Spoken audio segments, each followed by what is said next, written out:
정신과 의사와 경영학 박사 그리고 CEO로서 30년 동안의 임상 경험과 10년 동안의 경영 경험을 총정리한 인간관계학 후박사의 마음건강 강연 시리즈가 여러분께 오디오북으로 다시 돌아왔습니다. YMI, 힐링 스트레스, 관계방 정식, 변화의 신, 그리고 선택의 함정, 자기 개발을 위한 종합 선물 세트, 현대인의 토탈 힐링 성서이며 직장인의 신명심 보감이자 마음을 움직이는 화제의 신간 5권을 지금 인터넷으로 만나실 수 있습니다.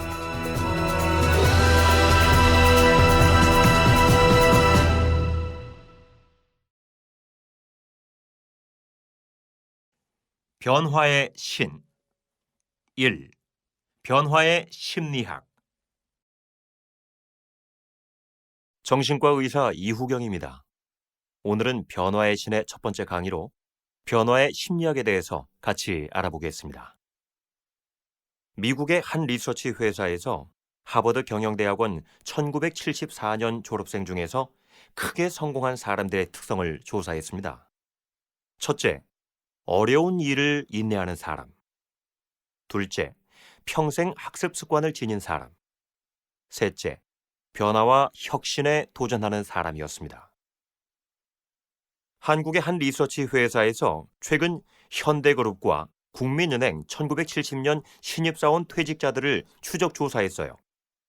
2006년 현역활동 비율이 현대그룹 출신은 55%인데 비해 국민은행 출신은 23%밖에 안 됐습니다.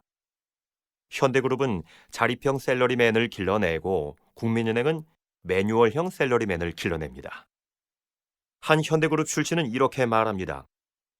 나이가 60대 중반에 이르지만 현대에서 배운 혁신과 도전 정신이 다시 일터로 내몰았다. 삼성전자는 신입사원 채용 조건으로 창조성, 전문성, 도전성, 적극성을 키워드로 합니다. 이 모두 변화와 혁신을 주제로 하고 있죠. 현대 사회에서 변화와 혁신은 약방의 감초처럼 자주 등장하는 용어입니다. 변화의 물결은 생물 심리학적 차원을 넘어서 사회, 지구, 우주로 확대되어 나가고 있습니다. 나를 중심으로 가정, 직장, 사회, 국가, 세계, 우주로 팽창되고 나를 중심으로 신념, 능력, 행동, 환경으로 확대됩니다. 우리는 지구 한편에서의 날갯짓이 지구 다른 편에서 거대한 돌풍으로 변하는 시대를 살아가고 있는 겁니다. 오늘날 모든 변화와 혁신은 자기 변화와 자기 혁신에서 출발한다는 것은 누구나 받아들이는 통설입니다. 자기 변화와 자기 혁신은 심리학적으로 성장, 성숙, 통합, 초월 등으로 표현할 수 있습니다. 현대사회에서 모든 변화의 중심은 나 자신에게 있는 겁니다. 미국에서 가장 잘 나가는 변화 전문가 앤서니 라빈스는 멋진 말을 남겼어요. 내 안에 잠든 거인을 깨워라. 이것은 현대 경영의 화두로 되어 있습니다. 인간은 무한한 잠재 능력을 가지고 태어납니다. 그런데 많은 연구 결과에 의하면 대부분의 사람들이 자신의 능력의 5%도 발휘하지 못해요. 대부분의 사람들은 고정관념의 감옥에 갇혀 일생을 살아갑니다. 안전지대에서 안주하면서 여생을 보냅니다. 아무리 시설이 좋고 휘황찬란한 감옥이라도 감옥은 감옥일 뿐입니다. 감옥을 탈출하는 것은 대단히 중요합니다. 자신 안에 잠든 거인, 잠재 능력을 발휘하는 것은 모든 문제 해결의 출발점입니다. 자기 변화라고 할 수 있는 거예요. 수신제가 치국평천하입니다. 오늘은 자기 변화에 초점을 맞추어 생각해 보려고 합니다. 2000년 전 히랍 신전에 기록된 너 자신을 알라의 조명을 해보려고 합니다. 변화의 심리학에 대해 4가지로 나누어 알아보겠습니다. 첫째, 현대 심리학. 둘째, 자기 변화의 기전. 셋째, NLP. 넷째, 변화의 단계입니다.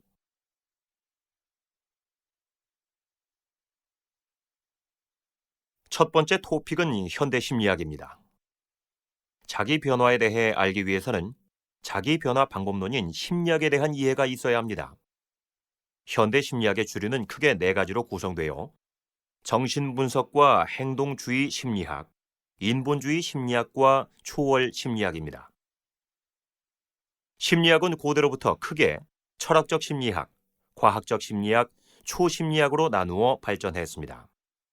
연구 대상은 모두 인간이지만 연구 방법이 각기 다르죠. 철학적 심리학은 인간 의식에 초점을 맞추고 과학적 심리학은 인간 행동에 초점을 맞춥니다. 철학적 심리학은 센터링 이고로서 성찰과 명상을 통해 스스로를 연구하는 것입니다. 과학적 심리학은 디센터링 이고로서 인간을 객관적으로 파악합니다. 자신보다는 상대 인간을 연구하죠. 초심리학은 심령 현상을 다룬 심리학입니다. 초심리학은 서양 철학에서 볼 때 신비주의 영역입니다. 그런데 불교, 도교, 힌두교 등의 동양 철학과 만나면서 새롭게 조명을 받게 되었습니다. 1970년대 중반 또 다른 의식인 변화된 의식과 초감각적 지각, ESP에 대한 연구가 시행됐습니다. 서양 심리학은 19세기 중엽 서양 철학에서 분리되었습니다. 지금까지 150년의 역사를 거치면서 현대 심리학의 4대 주류가 형성됐는데 주로 과학적 심리학에 초점을 맞춰 발전했어요. 과학적 심리학의 전통은 행동주의 심리학으로 계승되고 철학적 심리학의 전통은 정신분석으로, 초심리학의 전통은 초월 심리학으로 발전했습니다. 서양 심리학의 150년 발전사는 정반합의 변증법을 통해 발전했습니다. 1850년을 지나서 유럽에서 서양 철학에 대한 비판으로 프로이드의 정신분석이 일어나고 1900년을 넘어서면서 정신분석에 대한 비판으로 미국과 소련에서 행동주의 심리학이 발전했습니다. 소련은 파블로프 전통입니다. 고전적 조건 이론이에요. 개실험으로 유명하죠. 이 이론은 소련 공산주의, 사회주의의 기초가 됐습니다.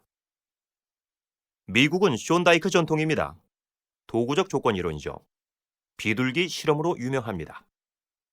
이 이론은 상벌 제도로서 미국 자본주의의 기초가 되었습니다. 쇼다이크의 뒤를 이은 하버드 대학 교수인 스키너는 미국 행동주의 심리학의 대부입니다. 그는 조작적 조건 이론을 주장했어요. 상벌 중에 상의 중요성만을 강조했습니다. 1950년 이후 행동주의 심리학의 비판으로 인본주의 심리학과 인지 심리학이 발전했습니다. 인본주의 심리학은 행동주의 이념 자체를 비판하여 일어난 것이고 인지 심리학은 행동주의 이론을 비판하여 발전한 것입니다. 1970년 이후 인본주의 심리학의 비판으로 신행동주의가 일어나고 인지 심리학의 비판으로 대인지각 심리학이 발전했어요. 행동주의가 과거 권위주의에 기초했다면 신행동주의는 민주주의에 기초한 것입니다.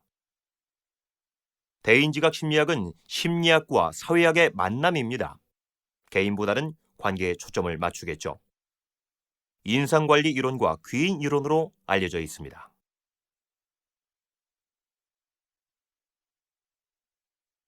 두 번째 토픽은 자기 변화의 기전입니다. 하버드 대학의 유명한 심리학 박사인 윌리엄 제임스는 이렇게 말합니다. 생각이 변하면 행동이 변하고, 행동이 변하면 습관이 변하고, 습관이 변하면 성격이 변하고, 성격이 변하면 인격이 변하고, 인격이 변하면 운명이 변한다.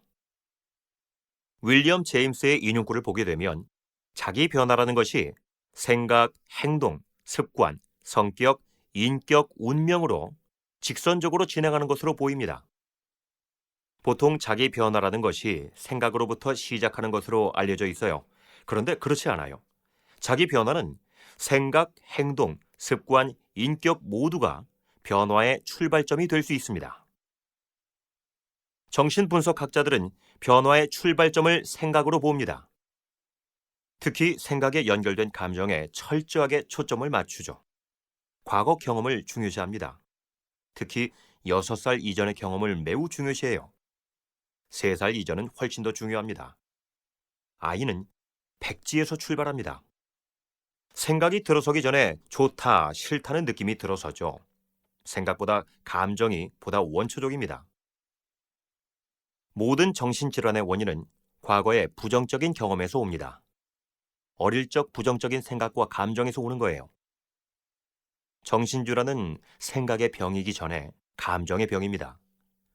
심리치료는 현재 내 안에 있는 과거의 부정적 생각과 감정의 원인을 찾아 제거하는 겁니다. 정신분석에서 자기 변화란 우선 자신의 부정적인 생각과 감정에 대한 통찰을 가지는 것입니다. 다음으로 이러한 통찰을 가지고 실제 생활에서 다르게 실습하는 것을 골자로 하고 있습니다. 변화의 출발점은 정통적으로 생각과 감정이라고 할 수 있는 거죠. 행동주의 심리학은 변화의 출발점을 행동으로 봅니다. 행동주의 심리학은 인간을 과학적으로 연구할 수 있는 존재로 봅니다. 인간 행동은 예측 가능하다고 보는 거예요. 행동주의 심리학은 행동만을 중시하고 행동 이면의 생각과 감정을 무시합니다. 행동주의 심리학은 현대 자본주의를 움직이는 핵심 동력입니다. 현대 사회는 상과 벌을 매우 중요시합니다. 통상 당근과 채찍으로 불리기도 하죠. 칭찬과 인정을 대단히 중요한 가치로 받아들이고 있습니다. 현대인은 칭찬과 인정을 통해 성장합니다. 현대인은 성공을 위해 살아갑니다. 아무튼 우리는 주위에서 행동을 통한 변화를 많이 목격할 수 있습니다. 대부분의 학생교육, 기술훈련, 군대훈련, 신입사원 훈련을 예로 들 수 있습니다. 유명한 과학적 관리, 목표 관리, 적극적 강화 프로그램이 모두 행동주의 심리학에서 나오죠. 행동치료는 원인과 상관없이 자신의 부적응적인 행동을 직접 교정하는 것입니다. 윌리엄 제임스는 이렇게 주장합니다. 생각을 바꾸어 행동 변화를 가져오는 것과 똑같이 행동을 바꾸어 생각 변화를 가져올 수 있다. 행동을 바꿈으로써 생각과 감정을 얼마든지 변화시킬 수 있어요. 앤서니 라빈스는 자신감을 유지하기 위해 아침에 일어날 때 바로 힘차게 박수를 치라고 했습니다. 박수치는 행동 하나로 부정적인 생각과 감정이 긍정적인 생각과 감정으로 순식간에 바뀔 수 있는 거예요. 변화의 출발점은 행동이 될 수 있습니다. 인지심리학은 행동주의 심리학의 반발로 생긴 것입니다. 인지심리학은 깨달음의 심리학입니다. 행동주의를 자극과 반응의 심리학이라고 하면 인지심리학은 자극, 인지, 반응으로 설명되죠. 중간에 깨달음에 해당하는 인지가 하나 더 첨가되었습니다. 여기서 인지라고 하는 것은 생각과 감정의 연결고리입니다. 현재 생각하는 모든 것이 감정에 지배된다는 것이죠. 강한 감정은 항상 약한 감정을 지배합니다. 강한 감정에 연결된 생각이 자동적으로 주된 생각이 됩니다. 보통 사람들은 이와 같이 무의식적으로 작동하는 자동 생각에 의해서 살아가게 됩니다. 인지치료는 자신의 감정에 연결된 자동 생각을 잡아내는 것입니다. 그리고 이러한 잘못된 자동 생각을 교정하는 것입니다. 인지심리학은 정신분석과 유사해요. 변화의 출발점을 생각과 감정으로 봅니다. 아주 드물지만 변화의 출발점이 바로 인격이 되는 경우도 있습니다. 생애 사건이란 것이 있습니다. 우선 충격적인 사건과 재난이 해당합니다. 보통 충격적인 사건과 재난은 한 사람의 인격을 송두리째 바꿔놓습니다. 큰 사건으로 한 번에 인격과 운명이 순식간에 변하는 거죠. 장로교회의 창시자 마틴 루터는 들판을 가다가 가장 친한 친구가 바로 옆에서 벼락 맞아 죽는 것을 보고 다음 날로 목사의 길에 들어섰습니다. 우리 주위에는 많은 생애 사건의 경험자가 있습니다. 효자가 된 깡패 이야기, 자선 사업가가 된 구두쇠 이야기, 사형수가 개과 천선한 이야기, 임사 체험 후에 딴 길을 간 이야기, 말기암 선고를 받은 사람의 선행 이야기 등 많은 예가 있습니다. 물론 생애 사건이 곧바로 인격을 변화시킨다고는 할 수는 없죠. 생애 사건으로 생각, 행동, 습관의 변화가 거의 동시적으로 일어난다고 할 수 있습니다. 충격적인 사건과 재난은 당사자에게 순간적인 관점의 전환을 제공합니다. 소위 큰 깨달음을 줍니다. 생애 사건은 충격적인 사건과 재난이 아니더라도 큰 깨달음에서 올 수 있습니다. 대오각성입니다. 큰 깨달음은 한 사람의 인격을 송두리째 바꾸어 놓을 수 있습니다. 기도와 명상을 통해 인간의 본질에 도달하는 것입니다. 궁극적인 실존에 대한 통찰이 생기는 거예요. 죽음에 대한 이해가 들어서는 것입니다. 인생은 처음이자 한 번이자 마지막으로 가는 여정이라는데 동트는 것입니다. 불교에서는 깨달음에 이르는 방법에 두 가지가 있다고 했습니다. 도노돈수와 도노점수입니다. 도노돈수는 단번에 깨달음에 도달하여 더 이상 수행이 필요 없는 경지를 말합니다. 도노점수는 깨닫고 나서도 계속 수행하여 깨달음의 세계를 이루는 것을 말합니다. 기독교도 구원에 이르는 방법으로 두 가지를 말하고 있습니다. 하나는 믿음으로 구원받는 것이고 다른 하나는 행함으로 구원받는 것입니다. 믿음은 깨달음이라고 할 수 있고 행함은 수련이라고 할 수 있죠. 생애 사건은 불교에서의 도노돈수에 해당한다고 할 수 있습니다. 기독교에서의 성령 체험과 유사하다고 할 수 있습니다. 아무튼 생애 사건은 일어날 확률이 매우 낮죠. 그리고 생애 사건을 통해 폐인이 되거나 정신병이 생기는 경우도 있어요. 그러므로 생애 사건에 의한 변화는 조심스럽게 다뤄야 합니다. 생애 사건을 통해 변화의 출발점이 바로 인격이 될 수도 있습니다.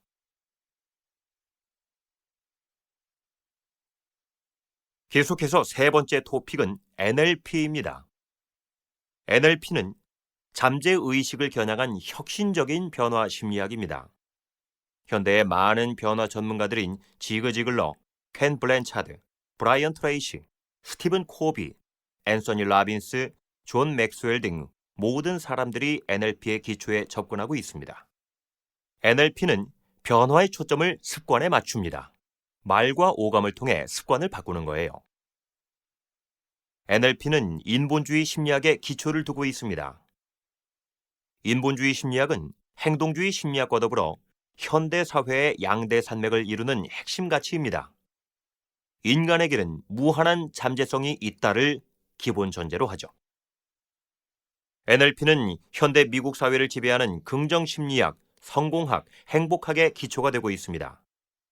NLP는 신경언어 프로그래밍입니다.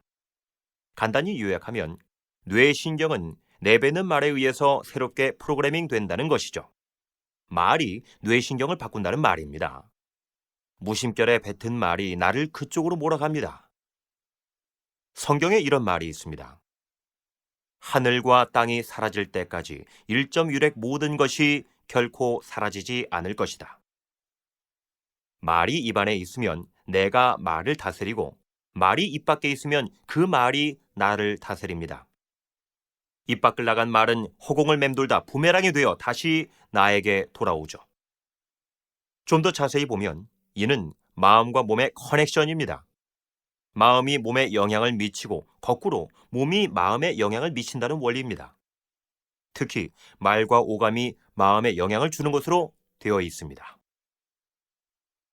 NLP를 개발한 리차드 밴들러와 존 그린더는 모방과 벤치마킹 전략을 적용했습니다.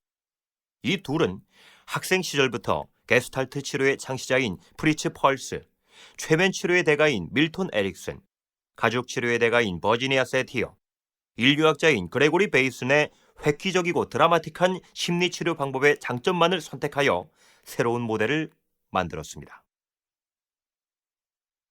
샌프란시스코 빅서 해안가는 너무나도 아름다운 곳이에요.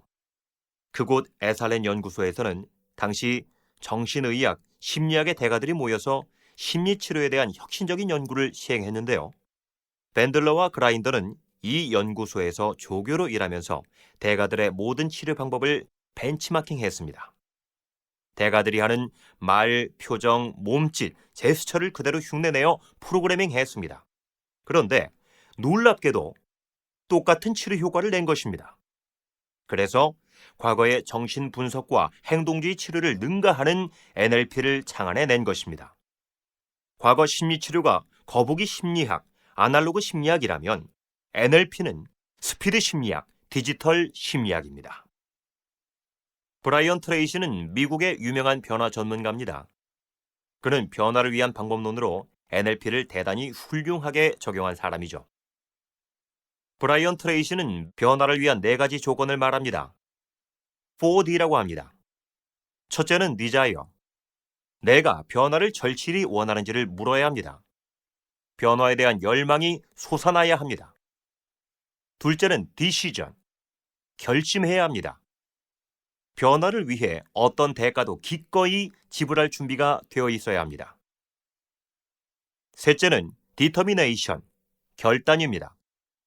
강철과 같은 의지가 필요합니다. 넷째는 discipline. 규율입니다. 규칙적인 노력이 필요합니다. 포기하지 말고 될 때까지 하는 노력이 필요합니다. 규율은 부자들의 마스터키입니다. 브라이언 트레이시는 NLP를 적용한 빠른 변화를 위한 열쇠도 제공했어요. 바바라고 합니다. 첫째는 비주얼라이제이션, 가시화입니다. 잠들 때와 아침에 일어났을 때 변화의 모습, 성공의 모습을 시각화하는 것입니다. 둘째는 애퍼메이션, 긍정 확신입니다. 내가 부자가 된 것으로 강하게 확신하는 거죠.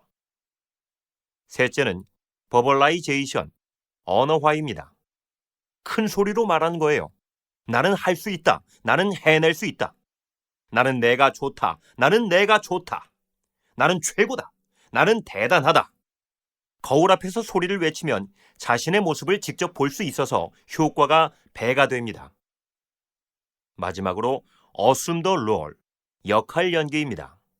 마치 부자가 된 것처럼 행동하는 것입니다. as if입니다. 아놀드 슈왈츠 제네거는 젊었을 때 보잘것없는 이민자 신분이었습니다. 말도듬이었어요. 그런데 그는 10대 어느 날 큰 결심을 하게 됩니다. 그리고 노트에 자신의 위대한 꿈 3가지를 적었습니다. 영화배우, 케네디 가문과 결혼, 주지사가 되는 것이죠. 그런데 놀랍게도 훗날 이 3가지 모두가 100% 실현됐습니다. 오프라 윈프리는 흑인 미혼모의 딸이었습니다. 100kg의 거구였고 14세에 본인도 미혼모가 되었으며 마약에도 손을 댔습니다. 거의 밑바닥 인생이었죠. 그런데 그녀는 어느 날 자신을 변화시키기로 결심을 합니다. 자신이 최고로 성공한 모습을 그렸습니다. 그리고 매일 생각하고 꿈을 꾸고 상상합니다. 바바의 법칙에 따라 생활했습니다. 그녀는 오늘날 세계의 문 여성이 흠모하는 대단한 토크쇼 진행자로 성공했습니다. 이 세상에는 슈왈츠 제네거, 오프라 윈프리 외에도 이러한 방법으로 꿈을 이룬 사례가 너무나도 많습니다.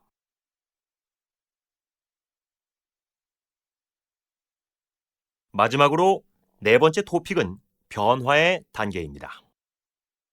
변화는 무의식적 무능력, 의식적 무능력, 의식적 능력, 무의식적 능력의 단계 1에서 4단계로 발전됩니다. 그 1단계, 무의식적 무능력 단계는 모르는 것을 모르는 경지입니다. 1단계에서는 마음의 세계에 대한 이해가 일어납니다. 1단계는 백지 상태입니다. 어린아이를 말하죠. 1단계에서 2단계로 오르려면 호기심이 있어야 합니다. 2단계, 의식적 무능력 단계는 모르는 것을 아는 경지입니다. 2단계에서는 마음의 세계가 재구성되죠. 배우는 단계입니다. 이것저것 경험을 시도하는 단계예요. 2단계에서 3단계로 오르려면 용기가 필요합니다. 부뚜막에 소금도 입에 넣어야 짠 법입니다. 쪽팔려도 해봐야 합니다. 이어지는 3단계 의식적 능력의 단계는 아는 것을 아는 경지입니다. 3단계에서는 변화하고자 하는 행동이 강화됩니다.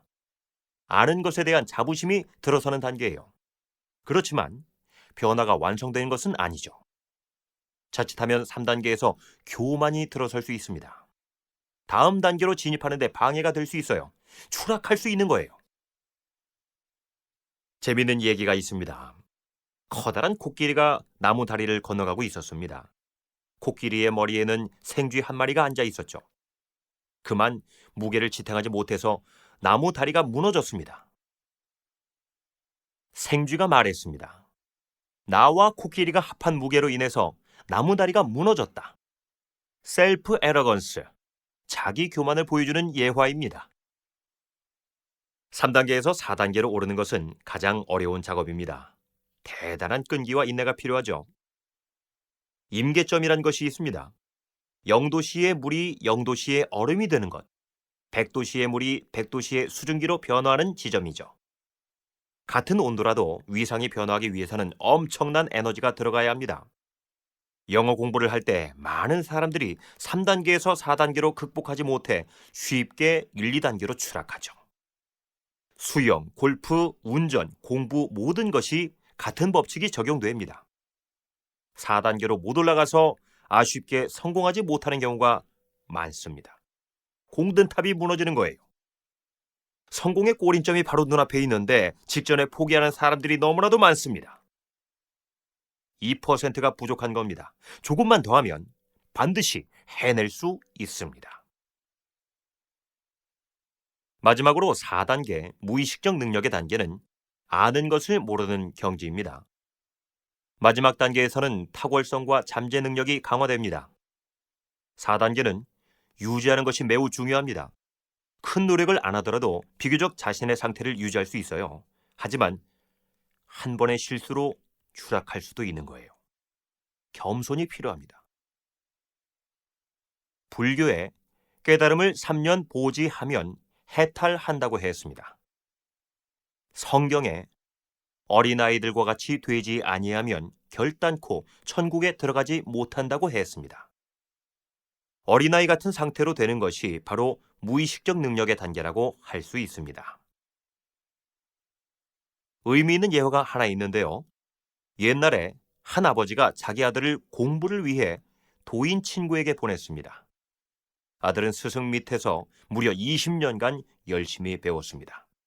수학, 철학, 물리학, 정치학, 경제학, 천문학 등 모든 것을 총망라하여 익혔어요. 이제 20년 만에 아버지가 있는 고향으로 돌아왔습니다. 세상에서 최고가 된 것입니다. 아들의 모습은 정말 자신만만하고 패기에 차 보였습니다. 그런데 아버지는 이런 아들의 모습을 보고 화를 내면서 하룻밤도 안 재우고 내쫓았습니다. 그러면서 이렇게 말했습니다. 그것을 배워와라. 아들은 영문을 모른 채 낙담하면서 스승에게로 갔습니다. 그리고 스승에게 물었죠. 저에게 그것을 가르쳐 주십시오.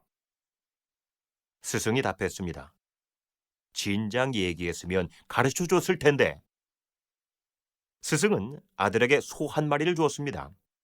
그리고 산속으로 보내면서 100마리가 될 때까지 나타나지 말라고 했습니다. 그로부터 20년이 또 지났어요. 스승조차도 아들에 대해서 까맣게 잊어버렸습니다. 그런데 어느 날 아들이 100발이 되어 나타났습니다. 소 100마리를 이끌고 나타난 거죠. 스승은 제자들에게 말했습니다. 저기 101번째 소를 보아라. 무의식적인 능력의 단계에 도달한 것입니다.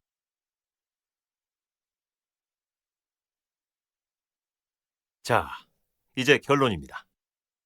변화의 심리학은 거북이 심리학이든 스피드 심리학이든 아주 간단한 것은 아닙니다. 피나는 노력이 동반돼야 해요. 에디슨이 말한 것처럼 천재는 99%의 노력과 1%의 영감에서 온다는 것이 정설입니다. 하지만 변화를 위한 정확한 방법론을 받아들이는 것은 매우 중요합니다. 변화 전문가 브라이언 트레이시는 이렇게 말했습니다. 모든 변화와 성공은 해가 동쪽에서 떠서 서쪽에서 지는 것처럼 예측 가능하다. 당신이 두 가지만 실행에 옮긴다면 반드시 변화할 수 있다. 첫째, 지금 이 순간 내가 더 많은 변화를 하겠다고 결단하는 것이다. 둘째, 전문가로부터 변화하는 방법을 배우는 것이다. NLP에 세 가지 철학이 있습니다. OAF라고 하죠.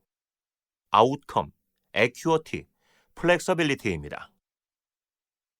인생을 살아가는 데 있어서 목적성, 민감성, 유연성을 가지라는 거예요. 여러분 혹시 솔개에 대해 아시나요? 솔개는 평상시 항상 하늘 높이 유유히 비행을 합니다. 그러다가 먹이가 발견되는 순간 민첩하게 땅으로 하강하여 먹이를 두 발톱으로 움켜쥐고 다시 하늘로 솟아오릅니다. 목적성, 민감성, 유연성으로 살아가는 새입니다. 그리고 솔개는 40년을 살고 나면 부리가 무뎌지고 발톱이 두툼해지고 날개가 무거워져서 못 날게 됩니다. 그러면 6개월간 산속에 들어가 부리와 발톱을 갈고 닦습니다. 그리고 30년을 더 삽니다. 변화를 체험하는 새입니다. 여러분, 우리 모두 솔개처럼 이 세상을 살아가지 않으시렵니까?